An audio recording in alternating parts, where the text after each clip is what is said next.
Good morning, everyone. For films. Hello. Hello. I'm Vince Jimena. I'm the General Manager of Inspire Studios in the Philippines. So I'd like to introduce our. By the way, I'd like to welcome everyone for coming. Thank you so much. I'd like to introduce to you our panelists. Mr. Cesar Montano, of course. Mr. John Lee. And Sir Francis Laraho. I'd like all of them to say hello to everyone. Good morning, everyone. Thanks for coming out this morning. Enjoy. And advance Merry Christmas to everyone. Merry Christmas. We're grateful you're here. Thank you so much for your patience. It was Francis for this late. No. He's at the end of the line, so we can say what we want. But we're doing some important things, and it's good to have you here to announce it to you straight. We have access to one another. Picturean ko. Tabingi ko dito. Back and forth. Picturean ko dito sa may Multiple projects over multiple years, and every step forward is what makes the journey work. And the important thing is that we're able to set things up on such a solid foundation. This has been months in the coming up to this point. We have years to be going forward from here. So it's delightful for me to be part of this. This is my first time in the Philippines. Yeah, I know. I've had the most calls in the past. We do about 2/3 of our work in Southeast Asia, most of it in China. So we have offices in Beijing and Shanghai. So anyway, it's great to be here, great to be a part of what's happening in the Philippines overall. And igniter of this whole thing. All right, magandang umaga. Good morning. Thank you so much for coming, for sharing this journey with us. So basically, it will just be a simple time together. We wanted this to be just a time where we can get to know you and you can get to know us, rising player. And basically, I hail from Iloilo, graduate. I now live in Palawan, but I'm based in the U.S. So I go back and forth with my family. And so basically this morning we'll just share about our projects and where we are in the stage, and also share a little bit about the company, Inspire Studios. And then we will give you guys a chance to ask the best questions that you have, so we can get to know each other better. I'll start. Okay. Well, as Jen mentioned, Inspire Studios actually is based in California, but we also have a incorporation here in the Philippines, based in Palawan. And we only make movies that are inspiring in nature, and the goal is to impact people's lives. So basically, we want audience when they come, they watch a movie. They are not only entertained, but they go beyond being entertained. They actually come out feeling better. I just heard over the radio today that there's 4 superhero movies that will be coming out in 2020, and a lot of people they love watching superhero movies, but we are creating not a make-believe superhero movies, because we are actually telling you stories of actual heroes who live. The uniqueness of this is the stories came from the Philippines, but they are stories of Americans and Filipinos in their heroic acts together. So that really is the ethos of the company. It's about movies that inspire people to do something great with their lives and to impact the entire bigger community. So we have, as you can see from the background, we have 4 movies in the slate, and both Freedom Fighters, which is co-produced with Senator Pacquiao. Both Freedom Fighters and Palawan are actually part of, they're deep in the development now, and we are now transitioning from, a screenplay into a director-ready screenplay. And then Open Doors and the rescue. We know of a little bit of the stories of these two. This is actually the opposite of Cesar's game. Cesar's game is about President Quezon and a great man he is. In fact, Mr. Ricky Abansenya, right there at the back, if he can stand, he's actually our consultant for Open Doors, and this will be focusing more on the Jewish families that President Quezon helped, as opposed to President Quezon himself. Oh, it's the other side of the story, all right? And then the rescue, we know the story of the rescue. Miss Gracia Brenham, they were rescued. They were abducted in Palawan and rescued from Mindanao. We know the story of the rescue, but we don't know the story of the rescuer. This is the story of the rescue. And he is a Filipino hero, a young captain, female graduate. So these are great stories, and I'm gonna go back to Palawan. Palawan is about if you've been to Palawan, Puerto Princesa, there's a prisoner of war camp there. And that prisoner of war camp there in World War II, 150 Americans were buried alive. 11 of them survived, and those 11 survived because of the Palawan Bolo Battalion. And so this story will not be only focused on the story of the Americans, but also the special participation of the Palawan Bolo Battalion. So we can see, makikita natin the connection that these movies will not be your typical Hollywood World War II movies where, the glory goes to one group of people, that this is actually a global film where it will actually honor all sides of the story, both the Filipinos and the Americans. And lastly, this one is closest to my heart because basically the Freedom Fighters is a story based on a book called The Guerrilla Wife. And it's a story of a group of Americans who were in the Philippines in Iloilo during World War II.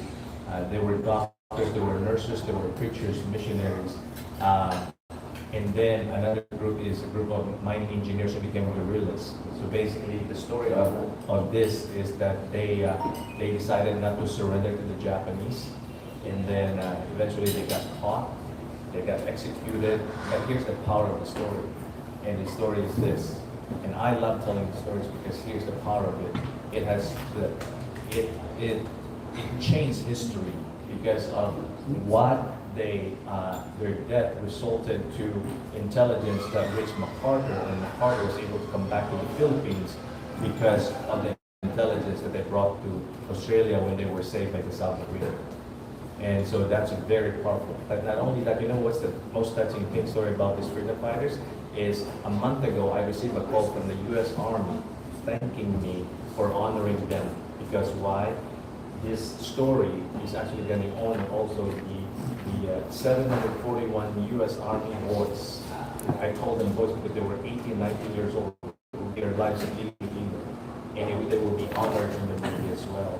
And so the missionaries who were honored here, who are also part of the freedom fighters, are the guys who started Central Philippine University, where I graduated from, and also in Iloilo Mission Hospital, which is the first nursing school in the Philippines. So these guys, if not for them, I won't be here. A lot of great Filipino leaders in the U.S. and around the world will not be in existence if not for the legacy of these Americans. So that's the short version of all those things. You can find them in our website, but that's a short introduction of all those 4 movies. So, I'm here to make sure that these are commercial films, that they're successful. And the thing that really separates these movies from other movies that are made in the Philippines by Philippine producers is that they're made for a global audience. So there are 100 million people in the Philippines. It's a pretty aggressive marketplace, and it's awesome. And yet, if we're producing for the global marketplace, we're looking at 2.5 billion people out of the 7.6 billion people that are on the planet. And these are aggressive consumers of motion pictures, and no one knows how to exploit the planet better than America. The United States film industry has made a science out of making motion pictures that go into global release. And they do it assuming at the front end that the pictures will only make about 1/3 of their income in North America, the United States and Canada. 2/3 of the income is going to come from the rest of the world. So they have to have a level of entertainment that surpasses what they might do just for their own country. So it's no surprise that in the Philippines, pictures are made for the Philippine audience, about 100 million people, and they have a certain amount of investment that correlates to the amount of income. It's just simple math. In the United States, we can invest much heavier than North America would make sense for. And so that's what's going to happen in the Philippines. We're spending as much on development of these motion pictures, each of them, as most producers in the Philippines would spend on producing a movie. And we're doing that so that we can spend about mid-8 figures on each production budget. And so it's a high production budget, but we're going to receive a commensurate amount of the income from the global marketplace. This is set up in the beginning with major 9 territories are catering to the Philippines because the pictures originate here. This is Francis's home, and it's an important marketplace as well. We had a meeting yesterday with a local distributor, I think the largest in the Philippines, and we're just keeping updated so that they know where the projects are and how they're advancing. But there's a certain structure that pictures like this go through, no matter who is producing them. And they start out by getting distributors on board and say, yes, we can put this on a release schedule that's 2 years out, or a year and a half out, maybe 3 years out. They make the decision based on what the movie's about and how it will appeal to their particular territories. And we give them a short list of directors, a short list of actors, the ones that we haven't made arrangements for to be in the pictures yet. And they make decisions around their comfort with those and the value they believe it will have in their particular territories. France, Germany, Japan, important market, and the rest. So all of that to say, that's my job. The big announcement today, if I was a member of the press, the big thing that's different, maybe the sea change that's happening is that there has finally arrived a production company in the Philippines, from the Philippines, that has set their flag on this mountain. We are going to, first time, a Philippines production company, global. We're going to produce them, develop and produce them in a way that global motion pictures have to be developed and produced in order to succeed. We're going to raise more capital, all on able shoulders. We're going to move them forward to compete in the marketplace and to succeed. And the success is measured not just in being financially viable, but it's also in moving, which always happens when a nation moves their productions into the global marketplace. We're going to take with us the Philippine people. We're going to show this culture for what it really is, who the people are, tell the great stories. And for us, this is exciting. I remember our first meeting over a year ago with Francis sitting around the conference table in Santa Barbara and saying, we're going to do this. The Philippine people are really, this is an important culture. And I'm going to prove it to you because listen to this story. And then listen to this story. And he had 3 stories just then that he pitched, but they were all really amazing. Powerful stories about a very important people that are on the planet that very little is known about outside of the Philippines. So this is a big deal, and the momentum is past the idea stage and the capital raise stage and so forth. Now we're in final development on 2 of these 4 pictures. So as the scripts have come together, it's a big process. We understand how long scripts work in order to become shooting scripts in the Philippines, kind of like China. You know, we mentioned the ratio, a third of the income in North American pictures come from North America, the rest out. In China, which is a huge market, very, very large market, and growing expansively, they earn about 4 to 6% of their income from every motion picture. It's really a small portion, not really too much different percentage-wise than the Philippines. And so that's a common. When you make that leap, where you're going to earn most of your money outside of your territory, it's a big deal, but it's an exciting proposition, and it's underway, and it's received really solid support from all the major territories outside the Philippines, and people are ready for us to succeed. So, thank you for being here. We have questions on more detail, of course, but definitely. So we're ready for questions. We have a question here from Ricardo, Philippine Star. Sir, which of the 4 projects have you started shooting, or are you going to start shooting?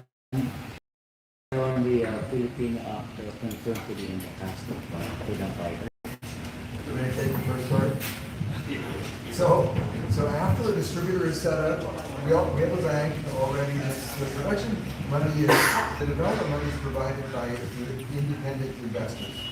The production money all comes from the industry itself.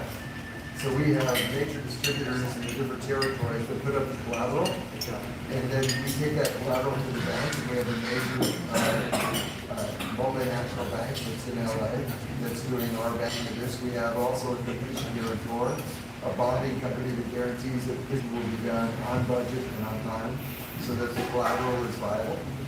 And the money comes, production money comes from the bank. So there's kind of this process that you go through, and the script is the most important part of the whole process. Until you have a script that really is strong enough to give everyone's confidence in that process, you are stalled out there. And that's really why we raise funds in 2 separate tranches. The first being development, because the script for global pictures takes anywhere from 18 months to 4 years. Just the script. It isn't done until it's done. It really has to be strong. So, and it's very expensive. Typically multiple writers and so forth. Since we don't know exactly what the cutoff date is, you can't have a burn rate, an expense rate that's mounting up for your production team. So those things have to be separate. So as far as production timing is concerned, we now have a budget or a script